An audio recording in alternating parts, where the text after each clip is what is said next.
बच्चों, आज की वीडियो में हम लोग कक्षा 7 सामाजिक विज्ञान जो कि हमारे अतीत विषय है, उसके प्रथम अध्याय, उसके प्रश्नोत्तरों को देखने वाले हैं। चलिए शुरू करते हैं। पहला अध्याय जिसका नाम है प्रारंभिक कथन, हजारों वर्षों के दौरान हुए परिवर्तन की पड़ताल, है ना? चलिए इसमें जो पहला प्रश्न था कि अतीत में विदेशी किसे माना जाता था? इसका जवाब देंगे हम लोग कि मध्यकाल में गाँव में आने वाला कोई भी अनजान व्यक्ति जो समाज और संस्कृति का अंग न हो, विदेशी कहलाता था। तो ऐसे व्यक्ति को हिंदी में परदेशी और फारसी में अजनबी कहा जाता था। चलिए अगले सवाल को देखते हैं। अगला सवाल है कि नीचे उल्लिखित बातों में सही है या गलत? जो सही है उसको सही लिखना है और गलत को गलत। इसमें है कि सन 700 के बाद के काल के संबंध में अभिलेख नहीं मिलते हैं। यह कथन आपका सही है।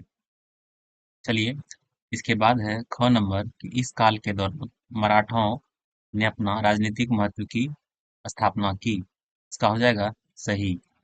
ग नंबर में है कृषि केंद्रित बस्तियों के विस्तार के साथ कभी-कभी वनवासी अपनी जमीन से उखाड़ बाहर कर दिए गए। तो इसका हो जाएगा आपका सही, है ना? चलिए इसके बाद अगले प्रश्न को देखते हैं कि सुल्तान गयासुद्दीन बलबन असम, मणिपुर तथा कश्मीर का शासक था। यह हो जाएगा आपका गलत। उसके बाद है रिक्त स्थानों को भरें, है ना? अभिलेखागारों में दस्तावेज क्या रखे जाते थे? दस्तावेज रखे जाते थे। ख नंबर में है कि जियाउद्दीन बर्नी भरा जाएगा आपका इसमें। ग नंबर में आलू भराएगा, मक्का, मिर्च, चाय और कॉफी उस महाद्वीप में इस काल के दौरान लाई गई कुछ नई फसलें थी। मतलब जो आलू है, मक्का है, जो आज आप लोग देखते हैं, उगाते भी हैं अपने खेतों में, इसका शुरुआत जो है अपने देश से नहीं किया गया था। ये सब बाहर से लाई गई थी, है ना? चलिए बच्चों अगले प्रश्न को देखने से पहले, है ना, अगर आप क्लास 7 में हैं और किसी भी सब्जेक्ट में दिक्कत होता है तो आपको हमारे चैनल पे सारे सब्जेक्ट की वीडियोस मिल जाएंगी। आप चैनल को सब्सक्राइब जरूर कर लीजिएगा और अगर किसी सब्जेक्ट का वीडियो चाहिए और उसमें परेशानी है तो आप लोग कमेंट कर सकते हैं, उसका वीडियो आपको प्रोवाइड कर दिया जाएगा। चलिए चौथा प्रश्न है, इस काल में हुए कुछ प्रौद्योगिकी परिवर्तनों की तालिका दें। यह प्रश्न है, इसका उत्तर लिखेंगे हम लोग कि 700 से 1750 के बीच के हजार वर्षों में अलग-अलग समय पर नई प्रौद्योगिकी का विकास हुआ, जैसे सिंचाई में रहड़, कताई में क्या चरखा और युद्ध में आग्नेयास्त्र जैसे को बारूद वाला हथियार भी कहते हैं, उसका प्रयोग शुरू हो गया था। ये बात कब की है? ये 700 से 1750 तक के बीच के समय की बात। अब है दूसरा प्रश्न कि इस काल के दौरान हुए कुछ मुख्य धार्मिक परिवर्तनों की जानकारी दें, है ना? इसका उत्तर लिखेंगे हम लोग कि इस समय में कई धार्मिक बदलाव हुए। हिंदू धर्म में नए देवी देवताओं की पूजा शुरू हुई, मंदिर बने जिसमें ब्राह्मणों का महत्व बढ़ा, है ना? जो ब्राह्मण जो पूजा पूजा पाठ करते हैं उनका महत्व बढ़ा। भक्ति आंदोलन शुरू हुआ जो पूजा पाठ की जटिलता का विरोध करता था और साथ ही 7वीं सदी में जो है भारत में अपने यहाँ इस्लाम धर्म शुरू हुआ और ईसाई धर्म जो है 16वीं सदी में क्या हुआ? भारत में आए। चलिए ये पांचवा प्रश्न था। छठा प्रश्न को देखते हैं। तो आपका छठा प्रश्न में है क्या? आइए समझें, है ना? तो इसमें छठा प्रश्न है कि पिछली कई शताब्दियों में हिंदुस्तान शब्द का अर्थ कैसे बदला, है ना? कि धीरे धीरे हिंदुस्तान शब्द का अर्थ कैसे बदला। तो हिंदुस्तान शब्द का अर्थ समय के साथ बदलता गया है। 13वीं सदी में इतिहासकार मिन्हाज ए सिराज, क्या बोलेंगे? मिन्हाज ए सिराज ने इसे केवल गंगा जमुना के मैदान और पंजाब हरियाणा जैसे इलाकों के लिए इस्तेमाल किया जहां दिल्ली के सुल्तान का राज था।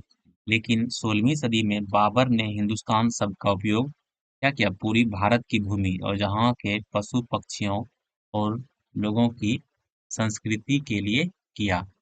इसी तरह कवि अमीर खुसरो ने भी हिंद शब्द का प्रयोग भारत की पहचान के रूप में किया और धीरे धीरे यह शब्द भारत के पूरे भूभाग और उसकी संस्कृति का प्रतीक बन गया।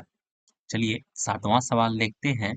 सातवां सवाल आपका कह रहा है कि जातियों के मामले कैसे नियंत्रित किए जाते थे? इसका उत्तर देंगे हम लोग कि जातियां स्वयं अपने अपने नियम बनाती थी, जिससे वे अपनी जाति के सदस्यों के व्यवहार को नियंत्रित कर सके। इन नियमों का पालन जाति के बड़े बुजुर्ग की एक सभा करवाती थी, जिसे कुछ इलाकों में जाति या फिर इसको नहीं लिखिएगा आप लोग यहाँ जाति या पंचायत कहा जाता था। लेकिन जातियों को अपने निवास के गांव के रिवाजों का पालन भी करना पड़ता था। चलिए, इसके बाद 8वां सवाल है कि सर्व क्षेत्र साम्राज्य से आप क्या समझते हैं? तो इसका उत्तर देंगे हम लोग कि सर्व क्षेत्र साम्राज्य से तात्पर्य उस साम्राज्य से है जो अनेक क्षेत्रीय राज्यों से मिलकर बना हो, जैसे सल्तनत साम्राज्य या फिर आपका मुगल साम्राज्य। है ना? 9वां सवाल है कि पांडुलिपियों का उपयोग में इतिहासकारों के सामने कौन सी समस्याएं आती है? यानी कि पांडुलिपि के उपयोग में इतिहासकारों के सामने क्या समस्या आती थी? तो इसका उत्तर लिखेंगे कि पांडुलिपियों के उपयोग में इतिहासकारों के सामने निम्न समस्याएं आती है ना?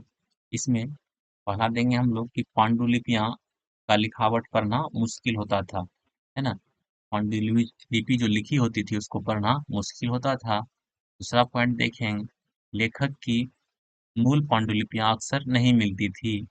और तीसरा पॉइंट देंगे, नकल करते समय लिपिक जो लिखने वाला होता था उसको लिपिक कहते थे, वह शब्द या वाक्य अपने अनुसार बदल देते थे, है ना?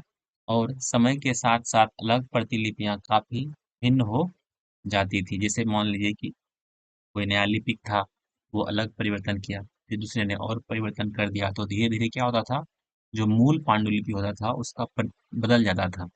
इसके बाद 5वां पॉइंट है कि इतिहासकारों को सही जानकारी पाने के लिए कई प्रतिलिपियों की तुलना करनी पड़ती थी, ताकि उसमें से क्या सके सही जानकारी वो लोग प्राप्त कर सके। अब 10वां प्रश्न है कि इतिहासकार अतीत के कालों या युगों से कैसे विभाजित करते हैं?